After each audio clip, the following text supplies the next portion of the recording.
Hi everyone, my name is Angie Phillips, and today I will be discussing healthy aging in autistic adults with a focus on physical activity, nutrition, and sleep. I will also be introducing an initiative called Redefine Your Health, which is designed to support healthier aging in this population through a behavior change approach. Throughout this presentation, I will highlight the need for this work, review relevant research, and outline how this approach can support improved long-term health outcomes for autistic people as they age. Autism is a lifelong neurodevelopmental condition, and over the past several decades, there has been a strong emphasis on pediatric research and services to improve outcomes for children.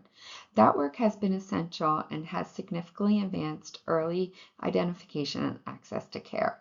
At the same time, those children are now growing into adulthood. We're seeing a steadily increasing population of autistic adults entering midlife and older adulthood, and the supports available to them haven't evolved at the same pace. This has created a gap, particularly in the area of long-term health and health promotion. Research is beginning to show that autistic adults experience higher rates of chronic health conditions, including obesity and cardiovascular risk. We're also seeing increased risk for age-related conditions, including cognitive decline and dementia, especially in the presence of other health factors. Many of these outcomes are closely tied to modifiable health behaviors, such as physical activity, nutrition, and sleep. So this creates a meaningful opportunity. By focusing on these behaviors, we can begin to address these disparities and better support healthy aging across the lifespan. So to better understand this, I want to briefly walk through what the current research shows. When we look at the current literature, a few consistent patterns start to emerge. First, there's strong evidence showing a high prevalence of overweight, obesity, and hypertension among autistic adults, which places them at increased risk for cardiometabolic conditions. At the same time, research is also pointing to increased risk for age-related conditions, including cognitive decline and dementia, particularly as individuals move into older adulthood. More broadly, the literature shows that these health risks are not driven by a single factor, but by a combination of behavioral, biological, and environmental influences.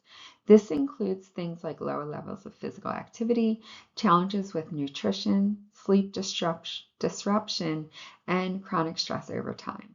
There is also growing evidence that physical activity levels tend to be lower in this population and that there are limited interventions specifically designed to support behavior change across the lifespan. And when we zoom out even further, we see that while the field is starting to pay more attention to aging and autism, the overall body of research is still relatively limited, especially when it comes to long-term health promotion. So overall, the literature is telling us two things. First, that there are clear and measurable health disparities, and second, that there is a significant gap in targeted lifespan-oriented interventions. And that gap is really where this program is positioned. Taken together, this body of research shows a consistent pattern of increased health risk and lower engagement in preventative health behaviors among autistic adults, reinforcing the need for targeted, lifespan-oriented interventions. Building on this, I want to take a closer look at the specific population this program is designed for.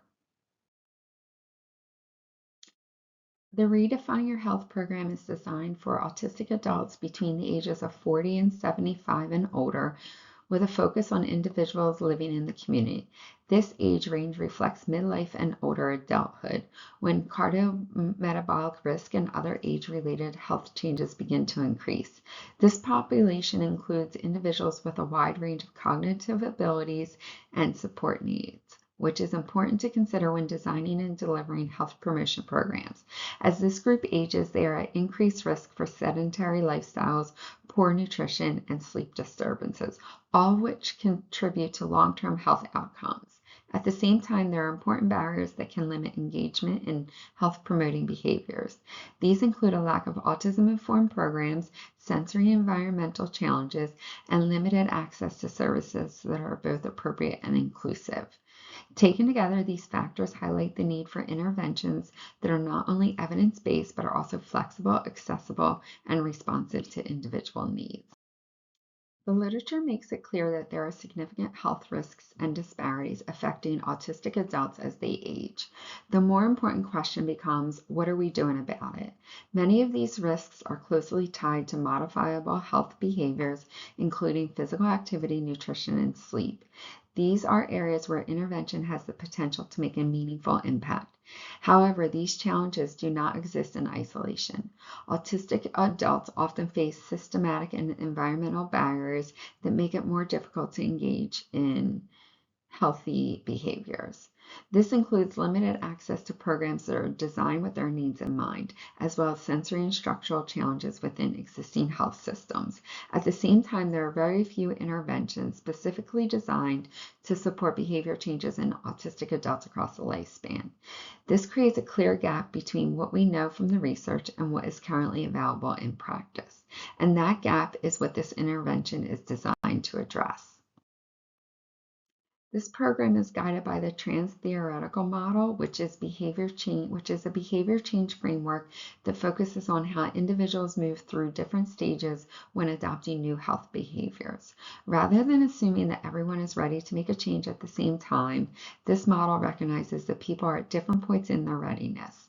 It includes 5 stages, ranging from not yet considering change to actively making changes and eventually maintaining those behaviors over time.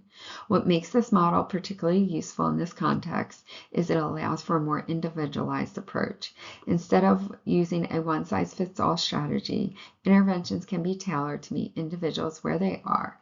It also places a strong emphasis on building confidence or self-efficacy and supporting gradual, sustainable progress. This is especially important when working with autistic adults where flexibility, structure, and individualized support can make a significant difference in engagement and long-term success. This framework directly informs how the program is designed and the goals it aims to achieve. The goals of this program are centered around improving key health behaviors that are directly linked to long-term health outcomes. The first goal is to increase engagement in regular physical activity in a way that is realistic and sustainable.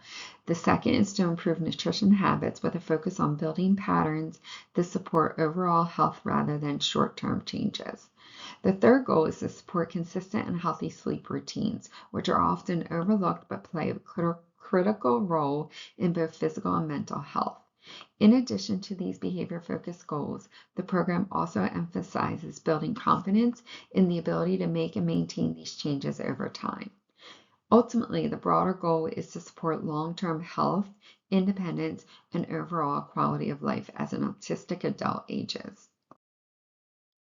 The Redefine Your Health initiatives is designed to support real sustainable behavior change through a structured but flexible approach. It is delivered through weekly modules that focus on physical activity, nutrition, and sleep, which are the key behaviors identified throughout the research. The program is guided by the trans-theoretical model, meaning that strategies are tailored based on each individual's readiness to change, as I just previously mentioned. This will allow participants to move at their own pace rather than following a one-size-fits-all approach. Participants also engage in individualized goal setting and progress tracking, which helps build consistency and confidence over time. To support engagement, the program incorporates visual supports and structured routines, along with flexible delivery options, including both virtual and community-based formats. An important component of this program is the inclusion of autistic individuals in both the design and the delivery. This helps ensure that the program is relevant, respectful, and grounded in lived experience. Overall, the program is grounded in strengths-based, autism-informed approach with the goal of supporting individuals in ways that are accessible, meaningful, and sustainable. To understand the impact of this program, it's important to look at how its effectiveness would be evaluated. To understand the impact of this initiative, it's important to look at how its effectiveness would be evaluated. This would include pre- and post-program assessments to measure changes in key health behaviors, including physical activity, nutrition, and sleep. For physical activity, this would include self-report or simple tracking tools, and in some cases, sensory-friendly wearable devices, depending on individual preference and comfort. Nutrition would be assessed through dietary recall, and sleep through sleep logs or similar approaches that are easy to use and low burden. In addition to behavior change, the program will also assess self-efficacy or an individual's confidence in their ability to make and maintain these changes over time. Engagement and retention would also be important indicators, helping to understand how well participants are able to stay involved in the program. Finally, participant feedback and satisfaction would be collected to better understand their experience and identify opportunities for improvement. Taken together, these measures provide a more complete picture of both outcomes and overall program effectiveness. Beyond evaluation, it's also important to consider the broader ethical, cultural, and policy factors that influence how programs like this are designed and delivered. When designing an initiative like this, it's important to consider not just the outcomes, but how the program is experienced by the individuals it is intended to support. From an ethical perspective, this includes respecting autonomy and individual choice, particularly when it comes to health behaviors and participation. A key component is, as I've mentioned earlier, is also the inclusion of autistic individuals in both the design and delivery of the program. This helps ensure that the program is grounded in lived experience and reflect the needs and perspectives of the community. The program is also built on a strength-based, neurodiversity affirming approach, which focuses on supporting individuals rather than trying to change or fix them. Accessibility is another critical consideration. This includes not only physical access, but also sensory, communication, and cognitive accessibility.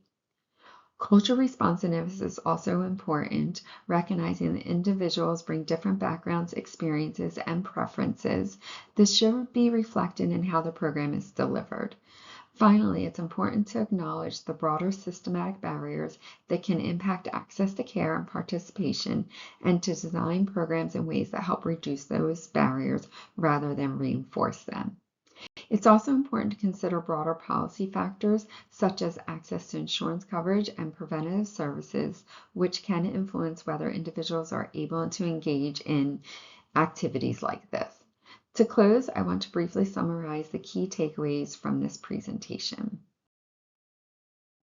As autistic adults age, the research clearly shows that there are significant healthcare disparities that impact long-term outcomes and overall quality of life. At the same time, there are still clear gaps in health promotion efforts that are specifically designed to support this population across the lifespan. This creates an important opportunity. By focusing on modifiable health behaviors like physical activity, nutrition, and sleep, and grounding interventions in a behavior change framework, we can begin to address these disparities in a meaningful way. But beyond the intervention itself, it's also about how these programs are designed. They need to be accessible, individualized, and grounded in an autism-informed, strengths-based approach that reflects the needs and experiences of the community. More broadly, this work is part of a larger shift from awareness to action, and from simply recognizing disparities to actively creating opportunities for better outcomes. Ultimately, the goal is not just healthier aging, but ensuring that autistic individuals have the support and opportunity to thrive across the lifespan. The references used to support this presentation are listed here and include current peer-reviewed research on aging and autism. To close, promoting healthy aging in autistic adults requires more than awareness. It requires intentional, inclusive, and evidence-based approaches that support the whole person. Redefine Your Health is designed to do exactly that by focusing on physical activity, nutrition, and sleep in ways that are accessible, flexible, and responsive to individual needs. By addressing both health behaviors and the barriers individuals face, this initiative has the potential to improve long-term health outcomes and quality of life for autistic adults as they age. Thank you for your time and attention. I'd be happy to answer any questions that you may have. Have a great day. Take care.